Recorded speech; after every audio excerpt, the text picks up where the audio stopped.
महाराष्ट्र में भारी सियासी उथल-पुथल के बाद शिवसेना के बागी विधायक एकनाथ शिंदे महाराष्ट्र के नए मुख्यमंत्री बन गए हैं। 30 जून 2022 को शिंदे शाम 7:30 बजे राजभवन में मुख्यमंत्री पद की शपथ ली। एकनाथ शिंदे कभी शिवसेना के स्तंभ माने जाते थे, लेकिन उद्धव ठाकरे के एनसीपी और कांग्रेस के साथ गठबंधन करने और बेटे आदित्य ठाकरे को अधिक तवज्जो देने के चलते शिंदे नाराज थे। उनके साथ शिवसेना के बागी विधायक भी ठाकरे से नाराज हुए और अब अलग होकर नई सरकार बनाने जा रहे हैं। आइए जानते हैं एकनाथ शिंदे के बारे में। एकनाथ शिंदे का जन्म 9 फरवरी 1964 में महाराष्ट्र में हुआ था। शिंदे सतारा जिले के जवाली के रहने वाले हैं। एकनाथ शिंदे मराठी समुदाय से हैं। उन्होंने राजनीति में कदम रखने के बाद अपनी पढ़ाई पूरी कर बीए की डिग्री हासिल की। शिंदे ने अपनी प्रारंभिक शिक्षा न्यू इंग्लिश स्कूल से प्राप्त की, जहां उन्होंने 11वीं कक्षा तक की पढ़ाई की। उसके बाद इन्होंने स्कूल छोड़ अपने परिवार के भरण पोषण के लिए काम करना शुरू कर दिया। 1980 के दशक में वह बाला साहब ठाकरे और आनंद दिघे, शिवसेना प्रेसिडेंट, ठाणे के संपर्क में आए। उसी साल आनंद दिघे ही एकनाथ शिंदे को राजनीति में लाए। एकनाथ शिंदे ने 2014 में भाजपा शिवसेना सरकार में मंत्री बनने के बाद अपनी आगे की पढ़ाई पूरी करने का अहम फैसला लिया। शिंदे ने वसंतराव चव्हाण मुक्त विश्वविद्यालय से मराठी और राजनीति शास्त्र में बीए की डिग्री हासिल की।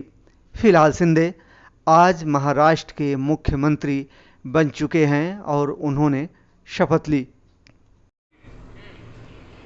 मुख्यमंत्री व उपमुख्यमंत्री पदाची तसेच गुप्ततेची शपथ घेण्यासाठी पदनिर्देशित मुख्यमंत्री महोदय व पदनिर्देशित उपमुख्यमंत्री महोदय उपस्थित आहेत। त्यांना आपणासमोर शपथ घेण्याची परवानगी असावी। सर्वप्रथम माननीय पदनिर्देशित मुख्यमंत्री श्री एकनाथ संभाजी शिंदे।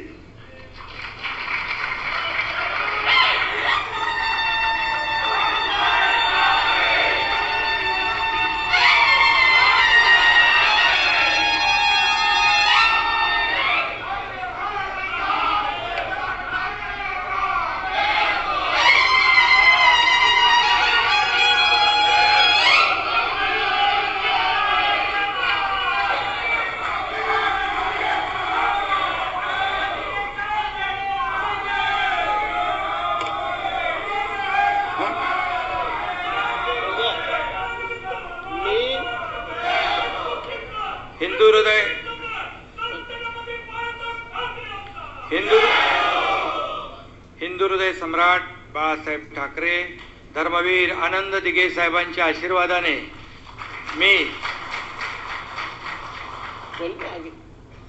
एकनाथ संभाजी शिंदे ईश्वर साक्ष शपथ घेतो की कायद्याद्वारे स्थापित झाले आहे अशा भारतीय संविधानाबद्दल मी खरी श्रद्धा व निष्ठा बाळगीन।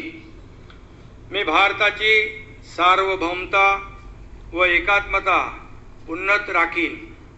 मी महाराष्ट्र राज्याचा मुख्यमंत्री म्हणून माझी कामे निष्ठापूर्वक व शुद्ध बुद्धीने पार पाडीन आणि संविधान व कायदा यानुसार सर्व तऱ्हेच्या लोकांना मी निर्भयपणे व निस्पृहपणे तसेच कोणत्याही विषयी ममत्व भाव किंवा आकस न बाळगता न्याय्य वागणूक देईन। मी एकनाथ संभाजी शिंदे ईश्वर साक्ष शपथ घेतो की महाराष्ट्र राज्याचा मुख्यमंत्री म्हणून माझ्या विचारार्थ आणली जाईल किंवा मला ज्ञात होईल अशी कोणतीही बाब असा मुख्यमंत्री म्हणून माझी कामे यथायोग्य पार पाडण्यासाठी आवश्यक असेल ते खेरीज करून एरवी मी कोणत्याही व्यक्तीला किंवा व्यक्तींना प्रत्यक्षपणे व अप्रत्यक्षपणे कळवणार नाही किंवा त्यांच्याकडे उघड करणार नाही। धन्यवाद। जय हिंद, जय महाराष्ट्र। एकनाथ शिंदे के जीवन का सबसे दुखद समय साल 2000 में शिंदे के पुत्र अपने गांव के पास की झील में बोटिंग के लिए गए थे। बोट के पलटने की वजह से उनके दोनों पुत्रों की मृत्यु हो गई। इस घटना के बाद से शिंदे कई महीनों तक डिप्रेशन में रहे। फिलहाल उनका एक पुत्र doctor Shrikant Shinde orthopaedic surgeon है और संसद का सदस्य भी। आइए जानें कब कब और किस किस पद के लिए चुने गए थे एकनाथ शिंदे। साल 1997 में एकनाथ शिंदे पहली बार ठाणे के नगर निगम के पार्षद चुने गए। उसके बाद साल 2001 में ठाणे के नगर निगम पद के लिए उनका नाम सामने आया और वह इस पद के लिए भी चुने गए। साल 2002 में वह एक बार फिर ठाणे नगर निगम के लिए चुने गए। साल 2004 में उन्होंने ठाणे से आगे बढ़ने का सोचा और उन्हें महाराष्ट्र विधानसभा के लिए चुना गया। साल 2005 में एकनाथ शिंदे पार्टी के वह पहले विधायक थे जिसे शिवसेना के ठाणे जिले के प्रमुख के प्रतिष्ठित पद के लिए चुना गया था।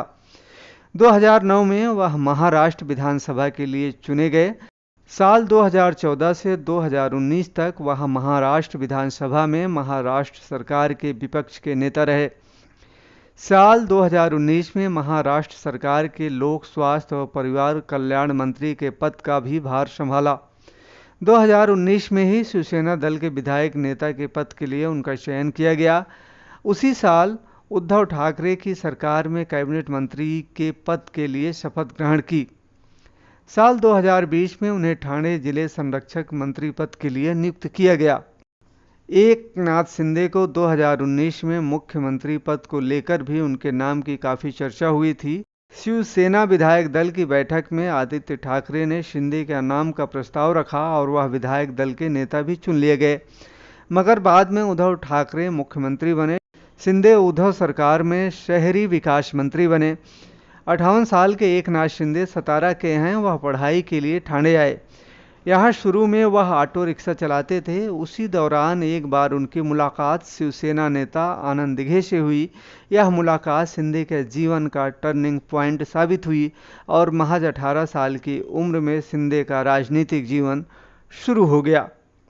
एकनाथ शिंदे शिवसेना कार्यकर्ता के रूप में काम करने लगे। 1997 में शिंदे को ठाणे नगर निगम चुनाव में बतौर पार्षद चुनाव लड़ने का मौका मिला। एकनाथ शिंदे शिवसेना कार्यकर्ता के रूप में काम करने लगे।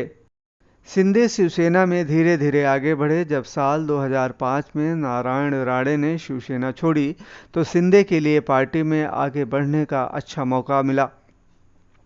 फिर जब राज ठाकरे ने शिवसेना छोड़कर अपनी अलग पार्टी बनाई, उसके बाद ठाकरे परिवार से शिंदे की करीबी बढ़ने लगी।